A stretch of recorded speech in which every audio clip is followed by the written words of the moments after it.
Hello and welcome. We have a very special guest today. Our special guest is Sophia Russell. And before I allow her to introduce herself, I just want to give you a little information about Sophia. Sophia is a licensed therapist, holistic healer, and spiritual teacher. As a Black woman author and advocate for inclusivity in the metaphysical and alternative healing space, she brings a unique and authentic voice to spiritual literature, making ancient wisdom and esoteric teachings accessible and relatable for diverse audiences. Hello and welcome, Sophia. How are you? I'm good. Thank you so much for having me, Miss Kimbaley. I'm so excited to be here and to finally connect with you. Great, great. We're so glad that you're here. Thank you for sharing your wisdom and your thoughts with us today. And I want to let everyone know I mentioned the fact that you are an author, but I'm going to tell everybody the book that you wrote that inspired me. Mhm. Actually, the book you wrote is Soul Walk Before, During, and After Life. Yes, You covered a lot. That's a I did. lifetime of wisdom in one book. Mhm. I want to ask you a question though. Our bios gives others a brief understanding of who we are, Mhm. and it describes who we are in our earth suits, if you will, the Yes. suits that we use to make it through this physical plane of existence. Mhm. However, what we want to know is now that we know who you are, who your earth suit represents, let us know on a deeper level, who are you beneath the earth seat? Who are you presented as in reality? Thank you. I think that's such an insightful question, and it makes me think. And if I had to answer that right off the top of my head, I would say I'm walking as a person sent from God. I haven't always done that though. This is something that has been uncovered to me over the last few years, say 10 years or so, just through studying and meditating, learning to shift from seeing myself only as physical, that I'm something greater than that, and really trying to connect with that. And through that, something that I've come to see is what some people would call a way shower, and I talk about that a little bit in my book. We all come here with some sort of plan, I believe that we have, because we could stay on that side. We don't have to have this experience in my view, but we do. So this is not all who we are. We come from something, and in my view, you'll hear some people say I'm a spirit having a physical experience. Well, something kind of like that, adding a layer to that, I'm a soul. I'm a part of the creator, and I came to walk physically for a little while. That is so interesting, but Mm. a lot of people may not understand that. Yeah. Do you mean to tell me that there is something deeper than this physical part of us, this physical body? Because a lot of people think that when it's the end of this physical body, it's the end of us. Mm. Well, in a sense, because where you come from is a soul, oversoul, a spirit. Let's just spirit. I think is more, relatable to some people. So when you're done here, as for me, Sophia or Miss Kimberly, when you're finished here, you're gonna take, in my view, and if you get the book Soul Walk, you get all my references in the back. But in my view, you're taking whatever lessons and experiences that you've gleaned in the personality of Sophia, you're taking all of that back to who you really are as a soul. And that's that information, so to speak, that those lessons, what you glean, what you learned, your joys, your pains, your sorrows, they all become spirit themselves and part of you. Sophia never leaves who I am. It just is growing into me experiencing myself as more and more and more. So in a sense, yeah, that's it for Sophia, that personality in a physical sense. But, whether you're religious or not doesn't matter because the Bible does talk about that you are surrounded by a great cloud of witnesses. Where who are they? People are often being visited by, Moses would quote unquote visit Jesus when Moses was long gone. You'd see him talking with spirit or enlightened beings, so we go somewhere else. If you study, you read that people have near death experiences and they experience things on the other side. If you venture out of religion a little bit, there are people still channeling. You have children born remembering their past life and literally telling their parents at 4 and 5 years old their phone number and address, loved ones. And these are stories you can you can Google. And there's one story where this little girl was doing that, and they actually went and checked because the place where the little girl said who she used to be was only an hour or so away from where they lived. So her and her parents actually went to visit that family. And that woman had died, not just died, but had died 10 days before this little girl was born. Yeah. And she was able to talk with the husband or what used to be her husband and give pertinent information. Now, this is a little girl that's about 6 or 7 years old. And the address and the phone number, the two last digits were switched. So, there's a lot of physical evidence out there that there is something going on non-physical. The Bible says out of the invisible comes the visible. Out of the unseen comes the seen. So there is a whole unseen, not visible to the naked eye experience that we have. And it would help, I think, more people to not live in fear, to study that and understand that. Why be afraid of it?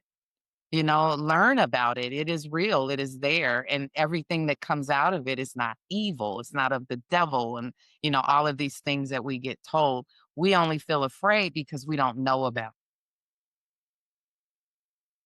That's interesting. Mhm. What I would like to know is because most of the time when people hear about this, they think it's far out there. Yeah. They think it's so distant from who they really are. Mhm. What is it that makes people unable to see that this could be what reality is really like or that this is even possible? Is there a blockage that's stopping people? Well, I mean, that's kind of a layered it's kind of a layered answer because before we come into a physical experience, we understand that part of this life game means that we will forget where we came from. You know, if you go to Vegas or some big poker game, or card game, you don't know the player's hands.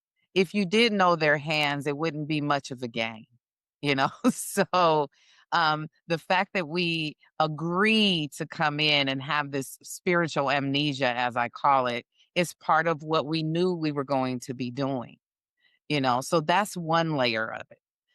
But we do have all of that information tucked away in our subconscious. And that's why I always encourage people to meditate, to connect with it, and it will guide you. So that's one layer of it. The other layer is those that are here that want to remain in control. They want the money. They feed off of us not knowing. So there's another element of society that as long as we're afraid or we're fighting or we're at odds with other races or other kinds of people, gay and straight, male and female, black and white, as long as we can keep our heads wrapped up in all that distraction, there's a lot of money to be made for some people. So I like to encourage people to just study it. You don't have to just shut things down so quick.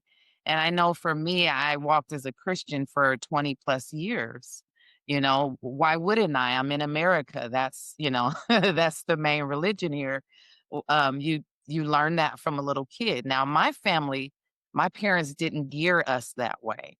They kind of left us open to figuring that out for ourselves. But still, at around 18, that's what I did. I'm going to church. I'm going to be a Christian. and I'm going to serve God, and I really devoted myself to that as a young lady. And I'm glad for that because I don't know that I would have read the Bible like I did, and really studied it. But the more that I studied, the more I and matured, the more I was like, wait a minute, this is doesn't not all lining up for me anymore after a long time though. After a long time. And even when I started to figure that out, I was still very afraid, because you get warned in the church that the devil is tricky and, he's prowling around looking for someone to devour. And I'm like, oh gosh, I don't want to be devoured. And being devoured physically is one thing, but you're talking about an eternal, devouring. So to me, that's another level of fear. You mean for eternity, I'm, at the mercy of this horrific being.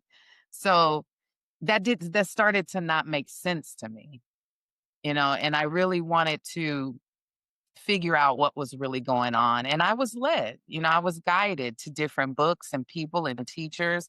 Nothing that I share is just, well, I shouldn't say nothing. Some of it is, but a lot of what I share is ancient. It goes back centuries. And throughout each time, there are teachers teaching this. And that was something that was eye opening to me too, because it was new for me. And I'm eager to tell the people I love, and have these conversations. But then I'm finding, oh, this is really, really old information. It seems hidden, but it's only hidden when you're in a religion. If you're not in a religion, and I shouldn't say all religions operate this way. I operated as a Christian, so it was hidden in that sense, for me.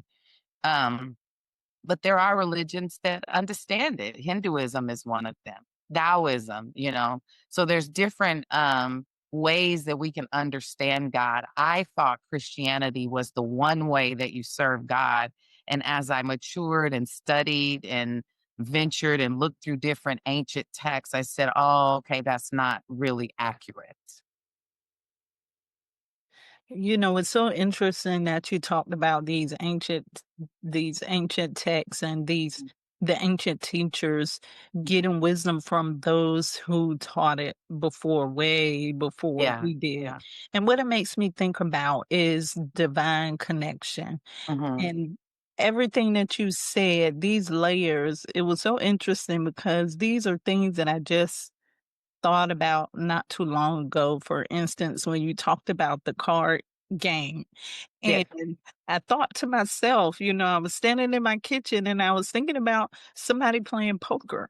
Oh, And wow. I was saying, like, how fun would that game be if you could see the other player's hand? Right. No need for it's no need for you to play the game if you already know what the other player's cards are. And you brought that up in this conversation. And there are some other things that you brought up that talked about or spoke to my spirit, and it's things that I have been also thinking about Mhm. as far as like the distraction. That's another thing that's been on my mind too. But speaking of games, I Mhm. want you to allow me for a second to read this quote to you. Sure. All the world's a stage, and the men and women merely players. They have their exits and their interests, and one man in his time plays many parts. William Shakespeare. Yeah. Sophia, what does this quote mean to you? This means to me that it means a couple things. He could be referring to this one experience. He could be referring to reincarnation, which is another layer of that, right? So let's just say, for the sake of argument, he's talking about this one experience. Um, you come in my view, before you come into a human life, you have a sort of planning stage on the other side.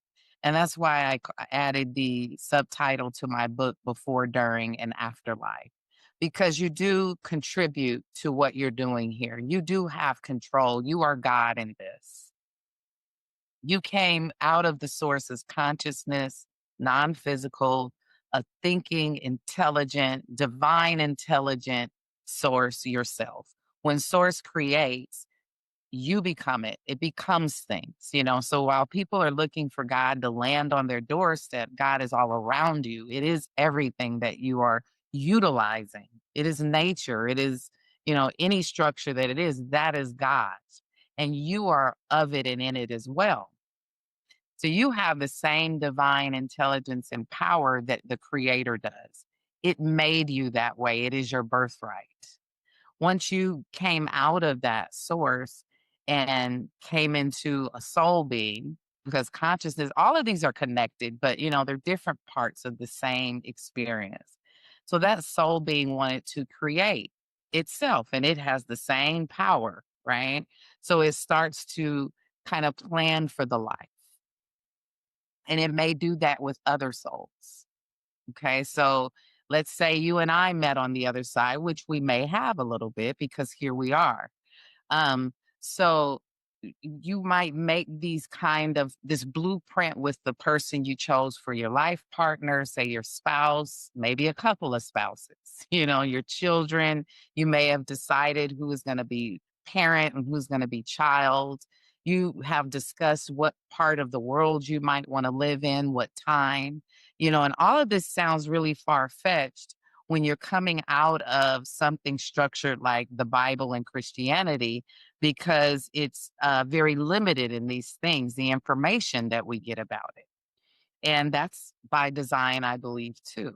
And it doesn't matter though, you could still step outside of those boundaries. The creator, in my view, is limitless. It's unbounded. So when we try to say you have to do it in this narrow way, in this one way, we're limiting that we call unlimited. So I've learned to understand that people are doing their lives by their blueprint. And what might look like something I would never involve myself in. And maybe it's my sister, and you shouldn't do that. That no, no, no. But my sister is drawn to that. So, and when we do that, we interrupt people on their journey, on their blueprint. So you're kind of planning this blueprint, and it's not a word for word thing, like you know exactly what you're going to do each moment of every day, but you put some things on there that you felt would help you to learn here how to, and you could take that information back to your soul so that your soul moves forward. We have lives on the other side. We're not done. When we're done here, we're not done. We're experiencing things, we're doing things as consciousness, as souls. And some of those things that we're doing include a physical life, and some of them do not.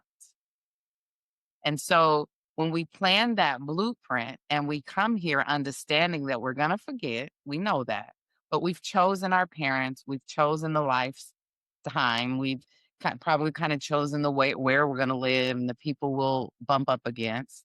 And so if you're living your life and you're feeling like you're not happy with what you're doing or with your relationships or your money, whatever the case may be, you have control to change that.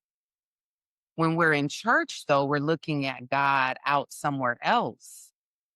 So we're waiting for it to answer us. And that's where it gets a little murky, because it doesn't happen that way. And those that say, well, yeah, it's happened for me. God always answers. Beautiful. You don't need to listen to me. It's working for you. But for many people, it's not.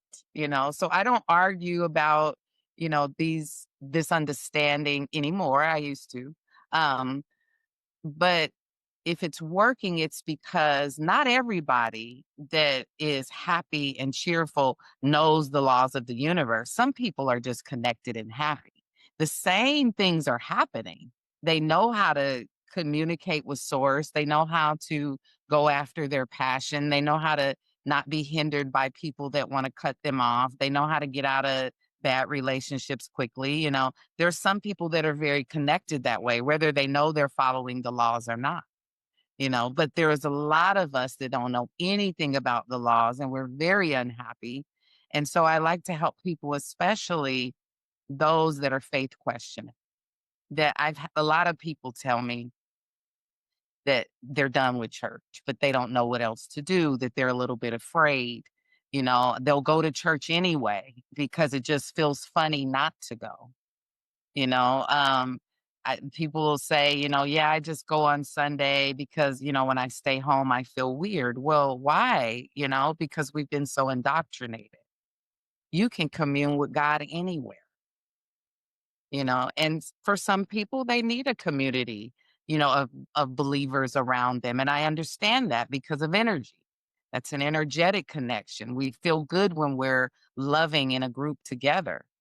So that's part of the missingness of it. And sometimes for me, I miss that too, like, oh yeah, I really liked going and singing and, seeing my friends and, communicating with people.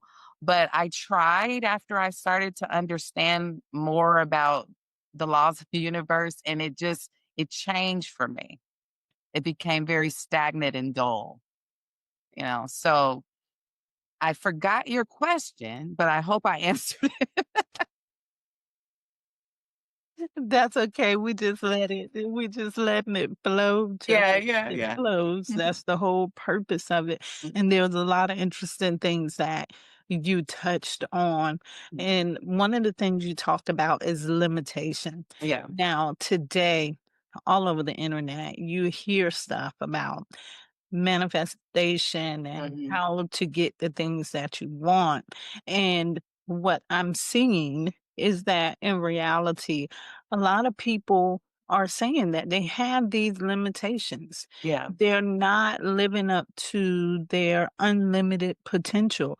And Mhm. some people don't even believe that it's possible. And some people are dead set against it. I want to know from you, what do you think the cause of the limitations are?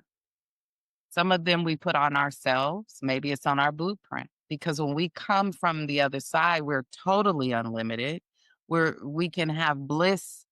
We're totally connected with our bliss. We are work we When we come out of that source and we're experiencing ourselves as soul, we're going through these different experiences, working our way back to that source. And we have eternity to do it. So there's not like a rush or time. Matter of fact, there is no time. We live in a dimension of time. So it's very different. And it's hard to understand that in the 10 or so percent of the brain we use as consciousness, right?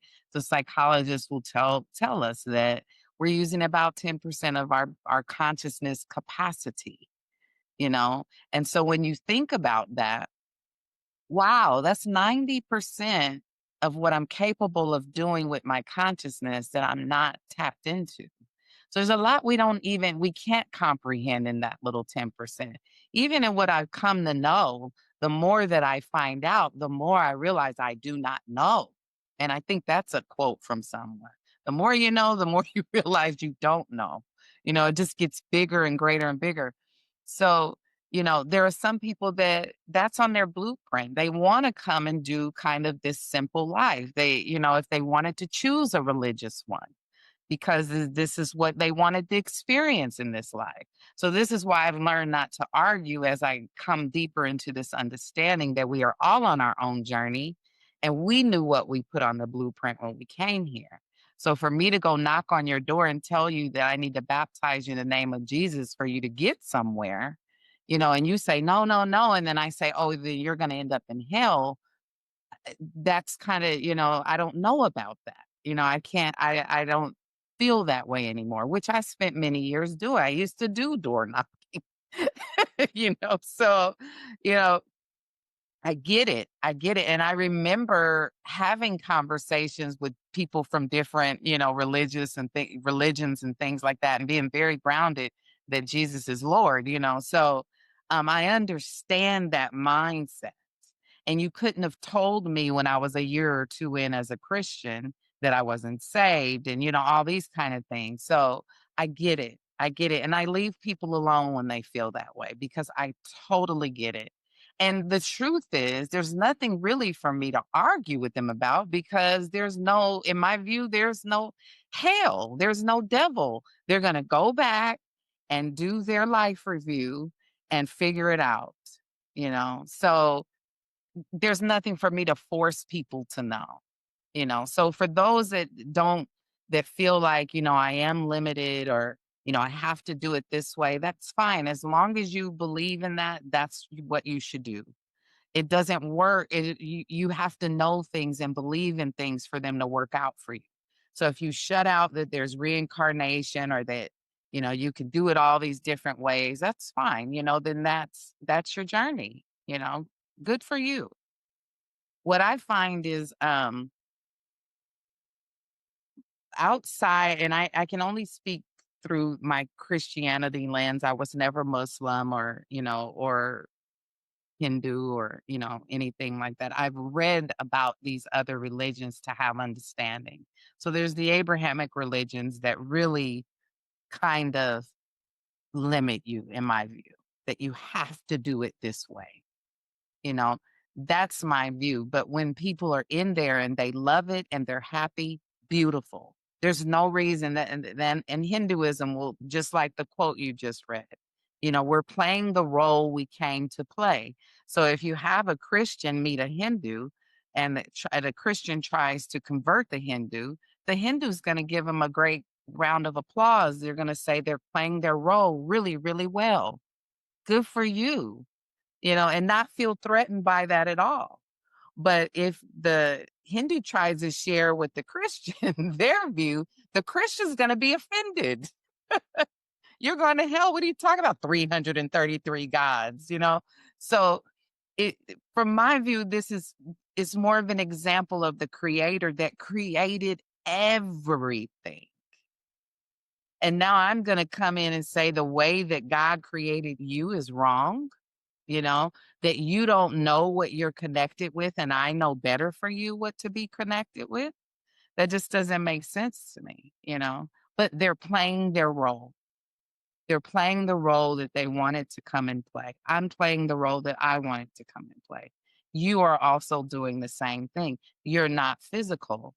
You're going to pass over one day and go back to who you really are. It's not going to be new for you. You're going to kind of be dazed for a minute, but you'll snap out of it and go, oh, I've heard some teachers say it's like waking up from a really intense dream when we pass over. It doesn't feel a whole lot different because your emotion, the core consciousness that you are is with you now. It will be with you then. So you're going to kind of snap out of it and go, whoa, that was quite an experience. But you will realize who you really are. That's interesting. And what I get from it and kind of how I see things is there's levels to this. Yes. So some people come in and they may be on that level where they have to be grounded in that tradition before they move on to the next level. And we don't know how long that's going to last. It could be a lifetime or so, but there's certain levels to this, and we have to respect one another's level Yes. and appreciate one another's level. And I like the example you gave about the Hindu, Mhm. saying, congratulations, you are playing your role, and that's how we should be for everybody. But when you first started talking, you triggered a Yeah. memory that is like a foundational part of my spiritual journey. It was as a child, I can remember that there were adult family members that would come to you, and your parents wouldn't necessarily be around, but they would come to you and be like, did you accept the Lord and Yeah. Savior? And try to convert you. Yeah. And Yeah. the traumatic part about it for me was they would say, if you don't do this and do it now, something can happen to you and you can go to hell and you'll Mhm. burn. And I thought about that. And as a child, we take those things in. Yes. And too, that can be a part of our conditioning. Mhm. While a lot of people stay in those traditions, we used to call them fire and brimstone Yeah. um, teachers or pastors. I And have one living across the street from me. It's a young girl. I did. And you just helped me with a memory. Um, I was supposed to, my mom had us really involved in the cheerleading and football, me and my sisters and brothers. You know how the park has those organizations, or you could play pee wee football and they have cheerleaders. And so we did that all through our young childhood. And I must have been about 7 or 8 or 9, something like that. And I was a cheerleader for my brother's team, and my mom was team mother. I mean, she was just really involved. So we had all these practices, after school and on weekends, games. And I liked going to church. My family did not go. So I would go with neighbors. And I would go. The man across the street was a minister. He was a Baptist minister, and he had a daughter, I think might have been a year or 2 older than me, and she invited me. I'm like, "Yes, yes, I wanna go." So I remember going with them, and her dad was one of those kinds of preachers, right? And, after I went the first time, I set a date to be baptized at that church, but I was a little girl, like, my parents weren't there, they let me go with them. And they said, "Do you wanna be baptized?" I'm like, "Well, yeah, if that's how you show you love God, I absolutely wanna be baptized." So I was supposed to get baptized that following Wednesday night. I'm not thinking about cheerleading practice. I didn't my mom says, "How's church?" "Oh, it was good," I go on and play. Wednesday comes, school gets out, we go to practice. The daughter came and knocked on my door later that evening. "Hey, well, how come you weren't home when it was time to go to church?" And I'm like, "Oh, I have practice." I'm a kid. I was at practice. "Well, my dad wants to talk to you." So I go, "Okay." I walk across the street, go to talk to her dad, and he laid into me this big old again, I'm this little girl, maybe 7 or 8, big old black minister, "You don't disappoint the Lord. You made an agreement with the Lord. You were supposed to be there." I mean, he laid into me. I went home crying. My mom and dad went over there. I can't tell you what happened because I was at home.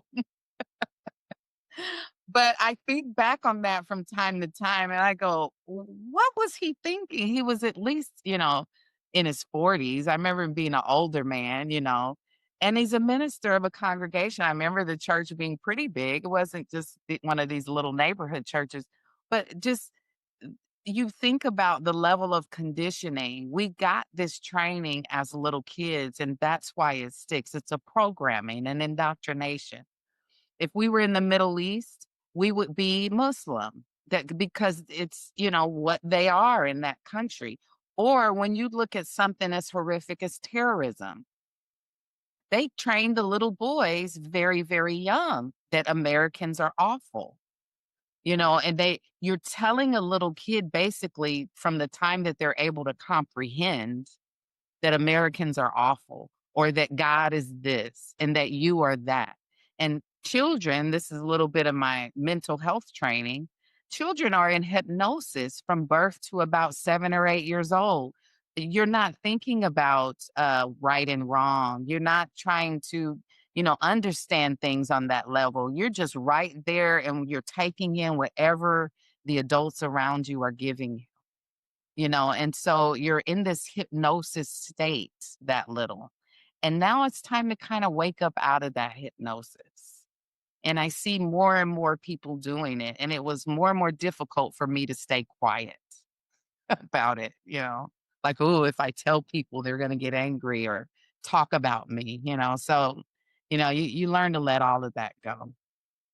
That is true. That is a thought because people have also become sensitive, very Yeah. sensitive, especially when don't talk about my religion. That's how a lot of people look at it. And they get very offensive and very sensitive when it comes to that, rightly so.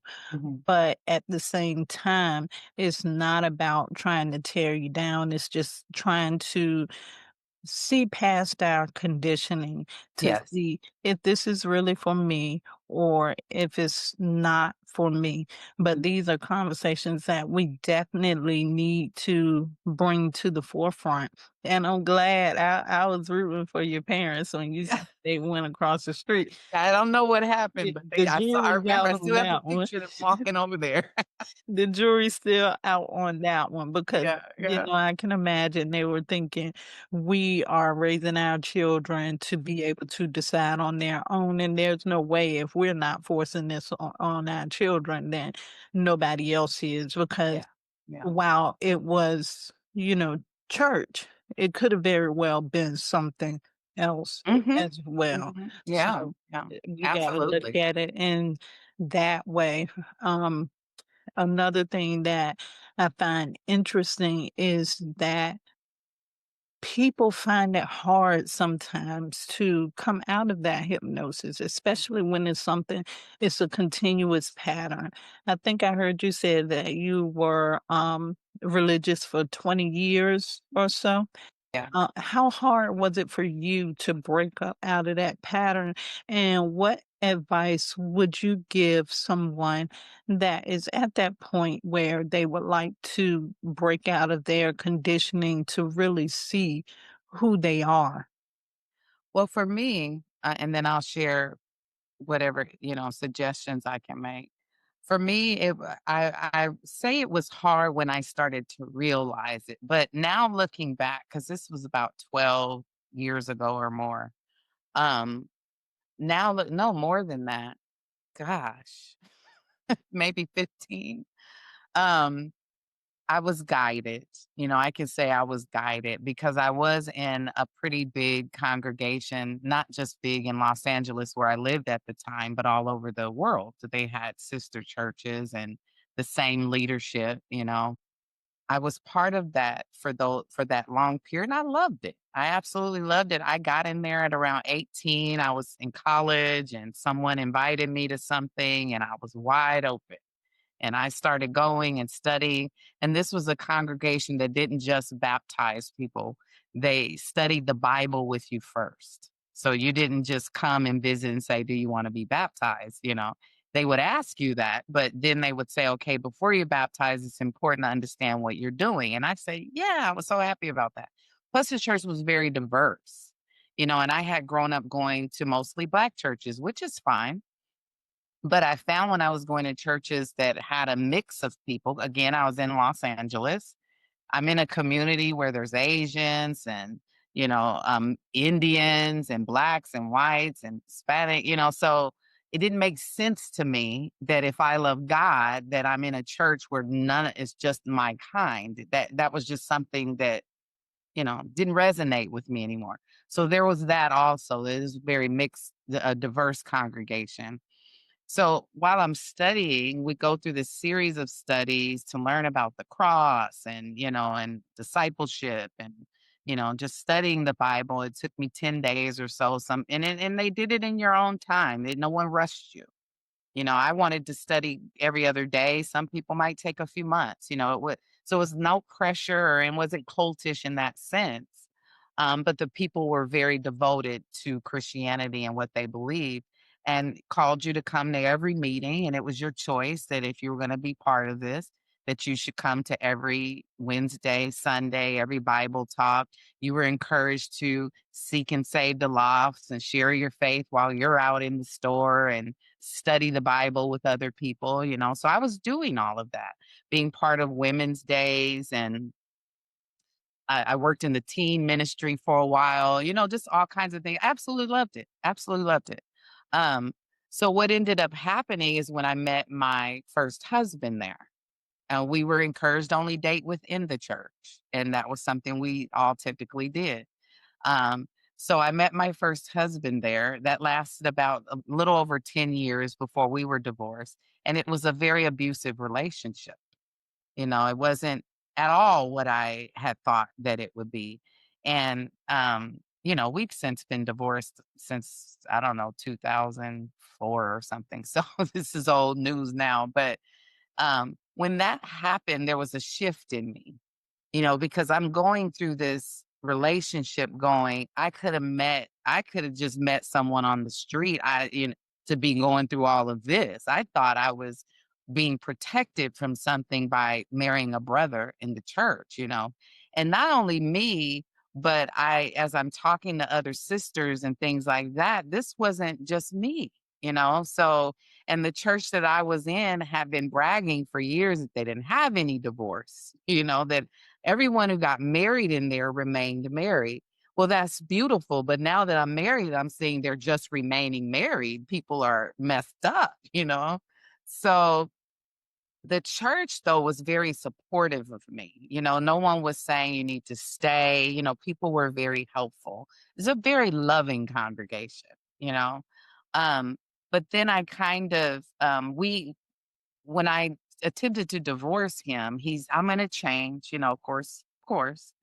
And one of the things we decided to do was to buy a home. So I ended up moving to out of Los Angeles to Arizona. And where I was in Arizona, the church that I was a part of wasn't close. It was like 2 hours away. So the marriage got worse. We ended up divorcing there in Arizona. And I really didn't have a church community. And so I found one that was local. And I remember sitting in this group. There was a women's group for people that were in abuse. And some of those women were in their 60s and 70s. Me at that time, I was in my 30s.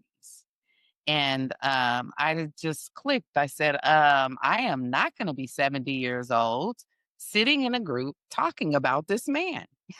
I'm just not gonna do it, So I left that group and I had to resolve to divorce him and move out.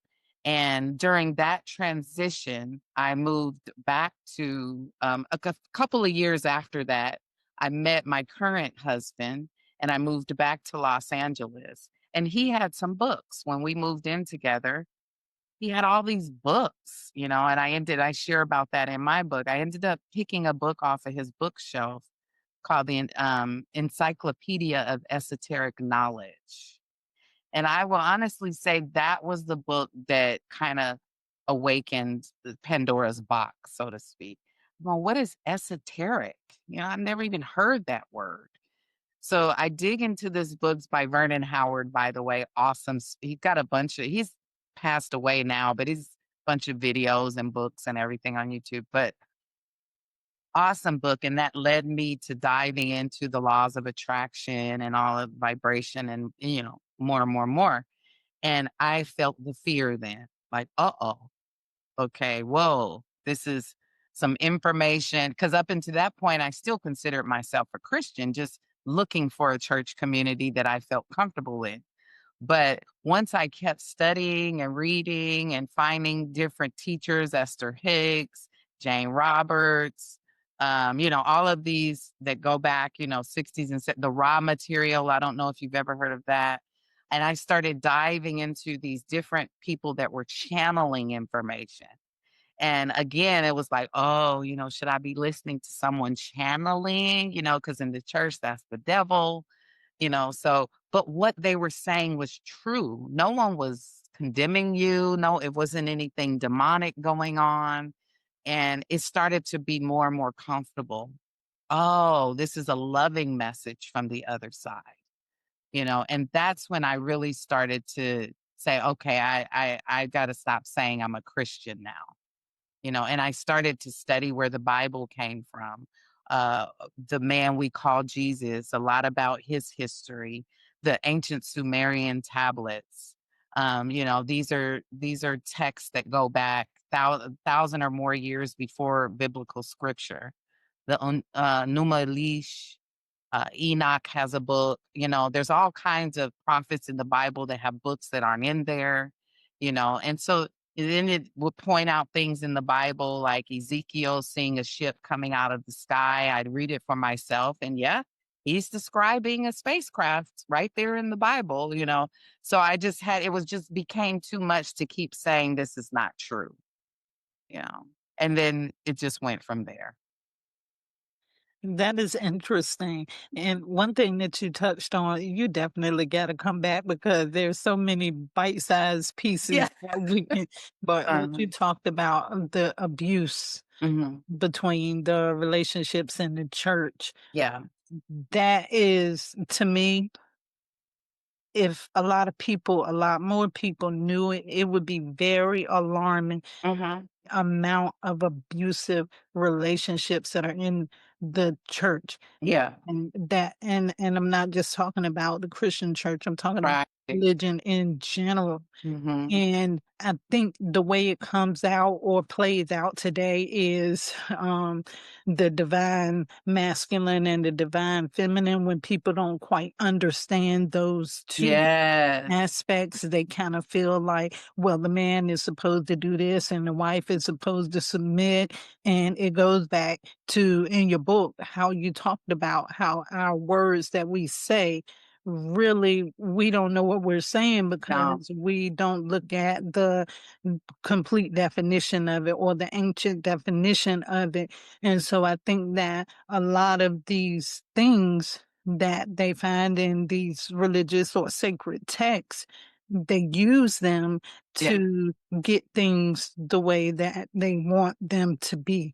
Mhm. So I see a lot of abuse in religion because of the fact that they feel like the man is supposed to be dominant and the female is not supposed to be heard. Yeah, But and it's totally misunderstood. And totally. even the poor guys that are trying to do that, like, I when I look back at my first husband, he just was clueless. He probably was just as scared as I was, you know. You're told you're supposed to go in here and lead this family. I had already had a son when I was a teenager, so here he's got a wife and a kid, and had no idea what to do, you know, and I'm not condoning how he went about that. But so many men and women have a different idea of what leadership is. A lot of times, in our view, it means that you're going to lead in patience, in organizing things, that you're going to be, you know, all of the things that we view a leader as, they don't. Some men think that means just do what I say and be quiet. And we're looking at you going, we can clearly see you don't know what you're doing, and I'm just supposed to sit here and let you keep fumble. No, let's a good marriage knows how to come together and utilize each other's strengths. You know, if I'm better at this just because I'm a woman doesn't mean you should just try to figure it out. I'm better at it. Let me do that part and you do this part, what you're good at. And if we need to switch, we'll show each other. You know, it could be that simple. But we have all of these ideas of, like you said, what a man's supposed to be, what a woman's supposed to be. And that just murkies up all the water, you know? And they always skip over. I wish I could remember where that passage is. I want to say, I can't remember, but it talks about it's in the Old Testament, which no church has ever brought up. That when a man and woman marry, the man should take a year off from any work that he does and learn how to make his wife happy. And that is in the Old Testament. Maybe if you're recording this, you can Google it and put it in a caption, but nobody ever talks about that. But somebody knew in there that there is a way that you start to understand your wife, that the female is very different and sacred in my view. And we can support one another. When you're tearing down the female like patriarchy has done over the last several thousand years, you're going to end up with a corrupt society. You know, and men are hurt by it too. It's not just women that are hurt by patriarchy. They put a lot on their shoulders that they don't even understand or know how to do. And it just messes things up. It should be egalitarian in my view. When you look at the ancient Egyptians, there was always a pharaoh and his queen right there. And the higher the pharaoh went up, the more feminine he looked. This wasn't gay or transgender or any of the things we call it today. It's honoring the feminine. You know, it's something that we should learn how to do. And it goes back to you talking about you pulling out that book, the esoteric book, and you said, oh my goodness, I'm reading something different, Yeah. something that religion has kept you away from. These are all just hidden aspects because if we had these things, then l- less people get to know about them. And when less people get to know about them, the less the chances are that these things are going to be able to come together and we can work things out Mhm. as one. Now there was another section in your book that really stood out to me, and it is we let our minds run around like a toddler in Walmart Yeah. with no guidance or direction. And this is a direct quote from your book, Soul Walk. Mm. And the reason why this stuck out is it gave me a beautiful memory. It reminded me of going to pick up two of my granddaughters, and they live out of town. And so I picked them up. First thing I do, let's go to Walmart, let's get some treats.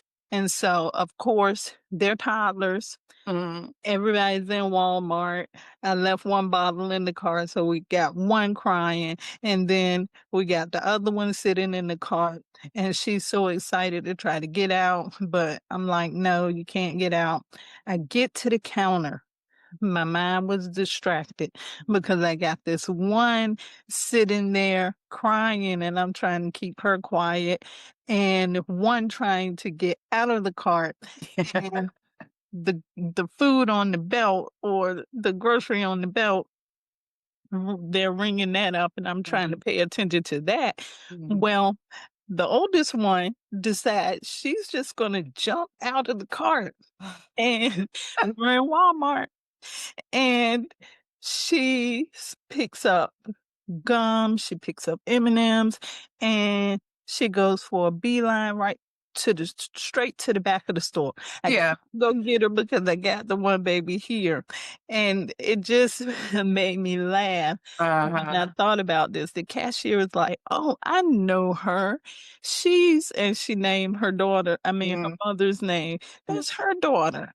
And I'm like, "Girl, you doing this out here in the streets like this? All the time. No, you."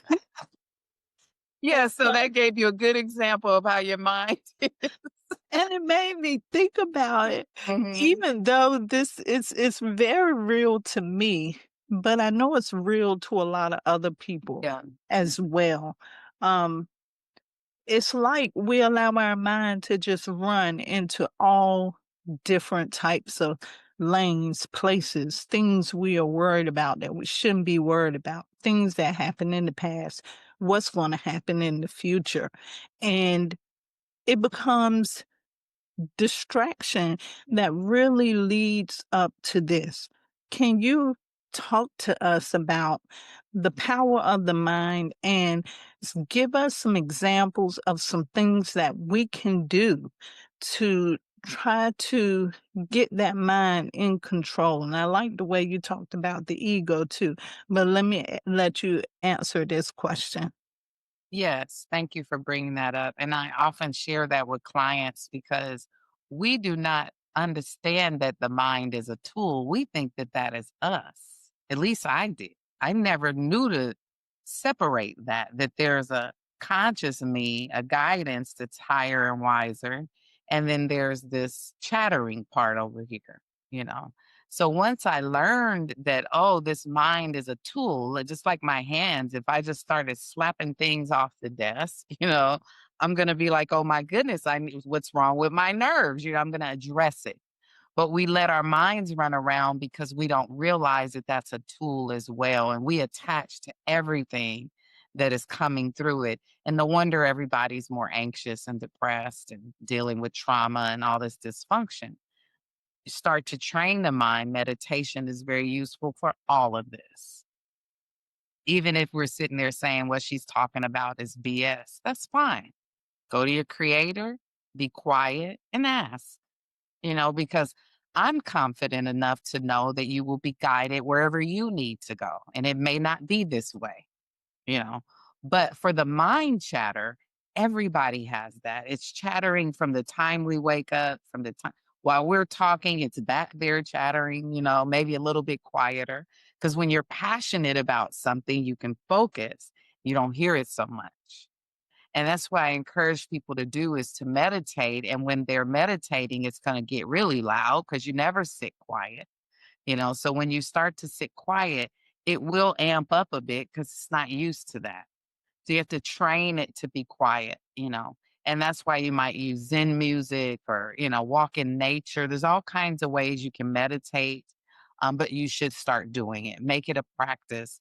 Look online, look for aids and guides, 5 minute, anxiety meditation, and there'll be one on YouTube But what that does is start to build that connection with your higher mind, who you are before you came into this life.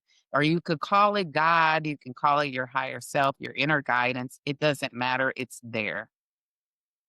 And when you connect with that, you will start over time to build a stronger connection to know the difference.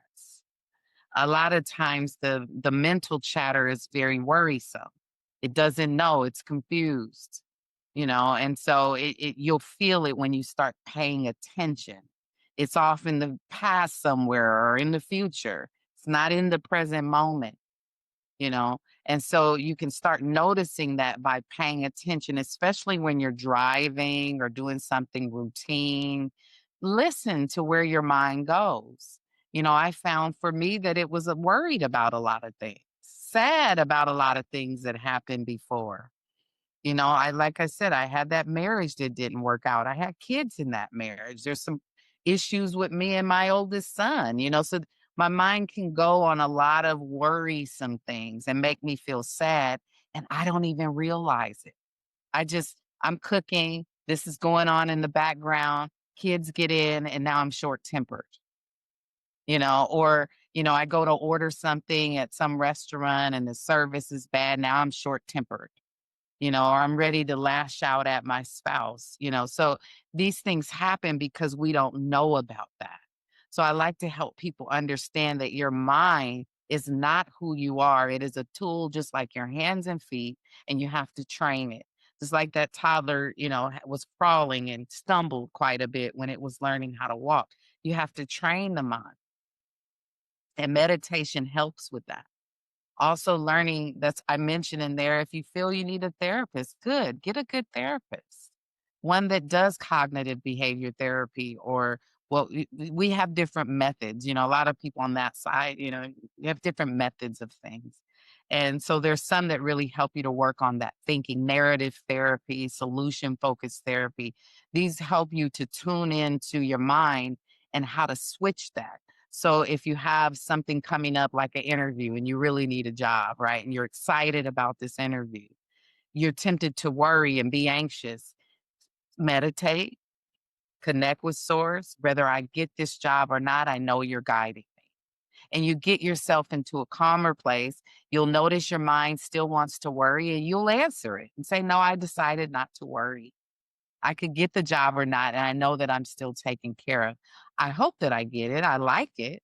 It fits my hours and but so you learn to talk with that chatter and calm it down. And over time, it won't do it so much. It's probably programmed from whatever dysfunction you grew up in.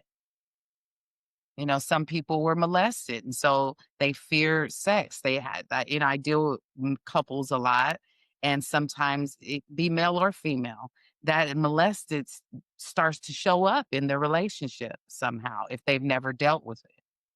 Their partner thinks they just don't like them, that they're not attracted to it. Well, no, they went through some sexual trauma and they need to work through that. So and the mind will post traumatic stress disorder, right? If you've been to war and things like this, a little bit more intense, so it takes some time and some focus and some energy, but over time, if you keep at it, you will get better and better at training that chatter. Thank you so much. And you really summed it all up by saying something that I had never heard other people say it. Mm. You simply said, pay attention. That makes a lot of sense. That kind of like sums it up. If you're paying attention, it means that you're in the present moment. Yes. I Yeah. want you to share with everyone um, how they can reach you, how they can connect with you. Yes. You can find me on Instagram at my therapist Sophia. And I just started these pages, so forgive me, I wasn't a big social media person till recently. So I would love you to follow me on Instagram. And I also have a wellness center called the Prosperity House here in Texas. And so I have that website, prosperityhouse.co, and also Instagram, prosperityhouse.co, and TikTok. prosperityhouse.co. And we do a lot of holistic work there. I have an herbalist there. She's also a doula, a massage therapist. We do chakra energy healing, different things that we do there. And I lease the spaces at a very low cost for other holistic entrepreneurs that are just getting started. So they have a space to use if they want to do a class or do a reading or, do a healing. So it's a fun thing that I just started January. So I'm still building up that business. Um, but yeah, that's where you can reach me. You can hit me up on any of those sites. Thank you so much. That's awesome. I love what you're doing for the community. Thank you. And don't worry, I'm not a social media person either. Yeah. I stepped away from social media for a while and Mhm. then I came back, but I'm just limited on social media. Yeah, same here. Yeah. Do you have any closing words from everything that we talked about and discussed today? And we discussed a lot of stuff. We got a lot Mhm. done in this time. Do you have any closing words or any closing tips that you can offer? Follow your passion. Follow your passion. If you don't know how to do that, meditate. Meditate. Ask the creator, sit quiet, and wait for the answer. Thank you so much, everyone. This is Sophia Russell. Make sure that you check out her book. That book will be in the link. You'll see it right at the top of the page, and you will also find all of her information in the description box. Please support Sophia. Thank you so much, Sophia, and I'm looking forward to Thank you, having Kimberly. you I really again. appreciate this talk. It was You're really fun. welcome.